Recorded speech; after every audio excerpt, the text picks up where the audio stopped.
game 2, and we again open the nuts. We just seem to be opening the nuts. Hopefully we can be better off with the nuts this game than in the previous game, where having the nuts didn't seem to make much difference. They were on the draw last game, and we are on the draw this game.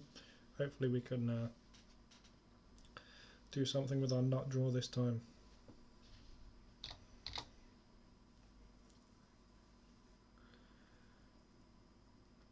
Oh, we got there. Tropical Island and Noble Hierarch. Okay, so this is probably Infect. Oh my god.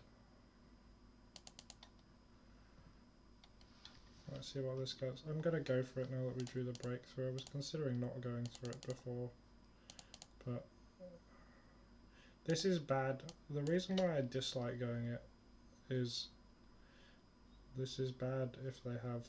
Why is the game being so laggy? Bad if they have exactly force and days, which is a thing they can have. So I often like going slow, but given it's Infect and not Delver, I think it's generally better to go quicker. And I will actually do something that I think a lot of people don't do, but I think they should do in these sort of situations, is once you're in a spot like this, you sack, because they must have something, right? I mean, it's possible they don't, because it is Infect. A lot they don't have that much interaction. They got a lot of dead cards, so to speak, that are just like pump and what have you. But there wasn't really a good spot to daze us, so you just check them for days. Like, yeah, conceivably you can miss out on a zombie or two, but generally going deeper is better, and also it gives you information. Obviously you'll get that information later, but just checking them for days is, I think, is generally worthwhile. Generally a good play in my opinion.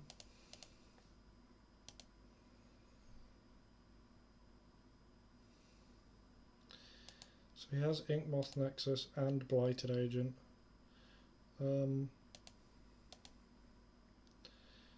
Berserk's obviously a problem. I have to think how you can lose, because what you want to do here is you want to name Blighted Agent, because you can block Ink Moth Nexus if you hit another Narcomoeba. However, you got to think, well, what if I don't hit a Narcomoeba next turn? And he's got two, because he's got the Ink Moth Nexus as well. I'm actually going to take the Berserk here.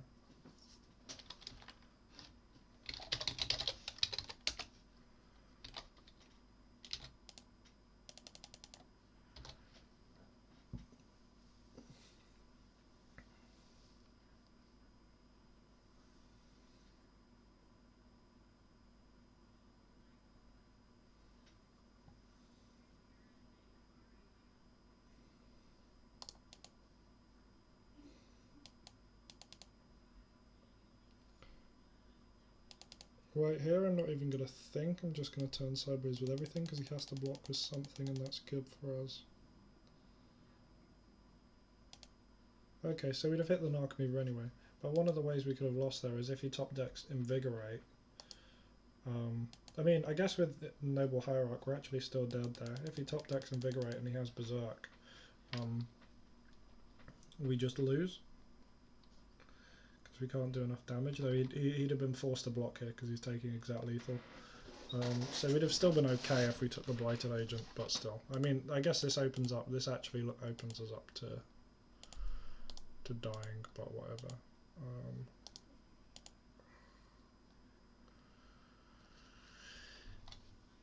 If he drew exactly Invigorate, Berserk, we are dead, or Scale Up, Invigorate, we are dead. I don't know, it's close. Taking Berserk there felt like there were more ways that we die. More ways that we die if we give them Berserk. Like, we're not guaranteed to hit a Narcomoeba there, given that we only have 2 left in the deck and we've got about 23 cards left in deck. hit two, the odds aren't great of hitting that. I think that's less than half. Less than half to hit a Narcomoeba in 6 cards there.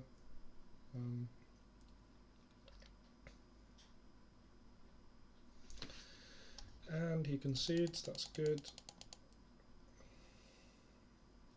Firestorm, obviously great against Infect. A really solid card against Infect. I really like bringing an Ashen Rider against Infect. I like doing something like this. You can bring in a later spell as well, side out a Careful Study, but I don't think I will.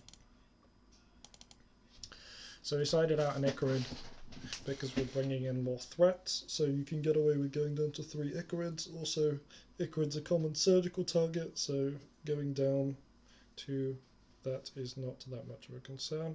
This is close to a keep, but I do not think I will keep it because it doesn't really have any good follow-up to getting the Faithless Looting forced, but this is better because I'm going to keep the 2 Dredges to try and play around Surgical. Infect, it does run Wastelands, but not that many. So this makes me think, oh, they probably got like Spell Pierce or something. So this is where the strength of having 2 of these draw spells comes in. Okay, that's surprising to me. Maybe he's got Crop Rotation. That is a card that Infect sometimes runs.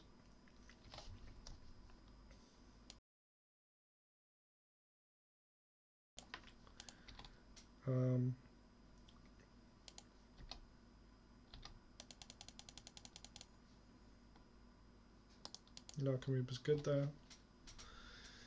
If he has a Crop Rotation, this will probably force it. Okay, so that makes me think he doesn't have Crop Rotation.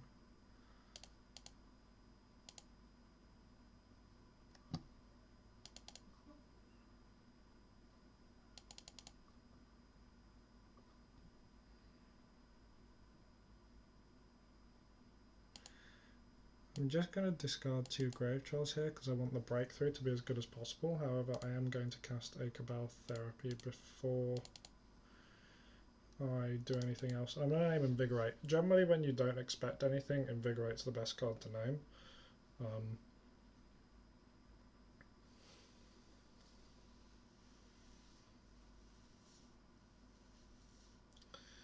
However, he might have Crop Rotation, but I think if he had Crop Rotation, he would not have let us get any zombies there. So given the fact that he let us get our zombie tokens, that makes me think, okay, he doesn't have Crop Rotation in hand. So I'm just going to name Invigorate. Or maybe Brainstorm's better, actually. Or maybe Force as well. I think I'm going to name Brainstorm. Okay, so he has Daze and Invigorate. That's not good, but given we've got the Narcomoeba, it could be worse.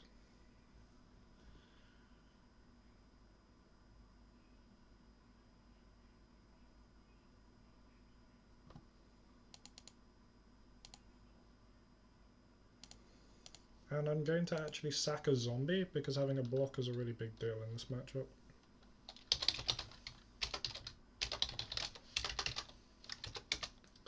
Maybe we should have just named Invigorate there, or maybe we should have named Daze.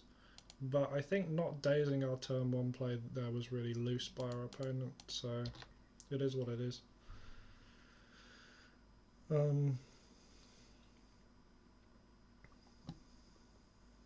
Okay, so we know what the top deck is. It's a Noble Hierarch.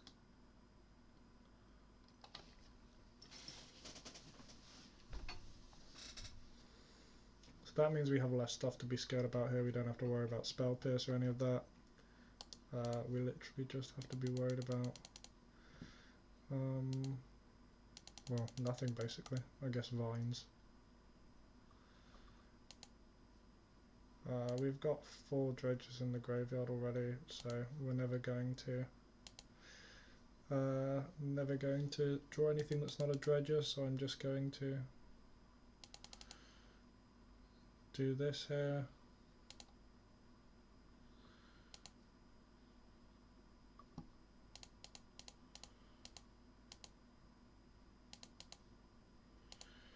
And our opponent's just lost here. There's basically nothing he can do in this situation to not lose the game, because we'll just get back Hogak. I'm not going to swing this turn, I'm just going to make so much power and destroy everything on his board that I kill him next turn. Well, we only have one.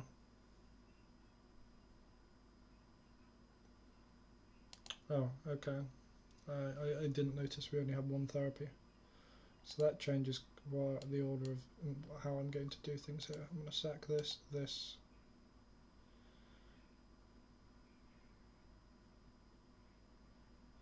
And I guess this, I just want to make lethal next turn.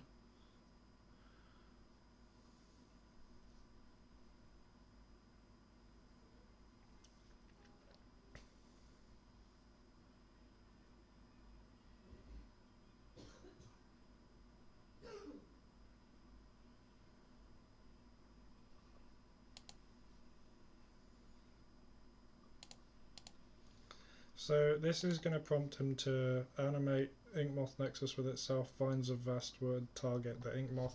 However, that's basically just a Cabal therapy, and then it'll also let us Stone Rain him afterwards, because we can just sack the Ashen Rider, exile the Noble Hierarch. Then there are no outs, given he's only got 1 draw. I mean, I guess Brainstorm's an out. But he'd need to Brainstorm into 3 cards. I don't think that's doable.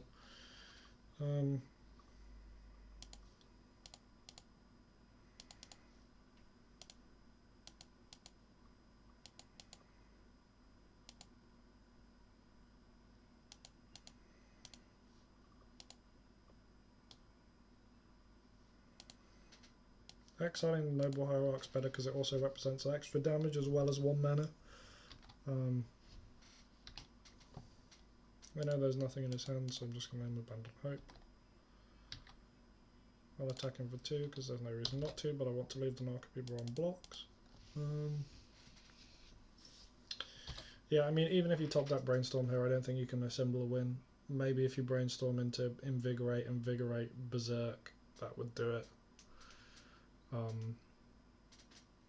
But yeah, that didn't happen, so we win. Nice.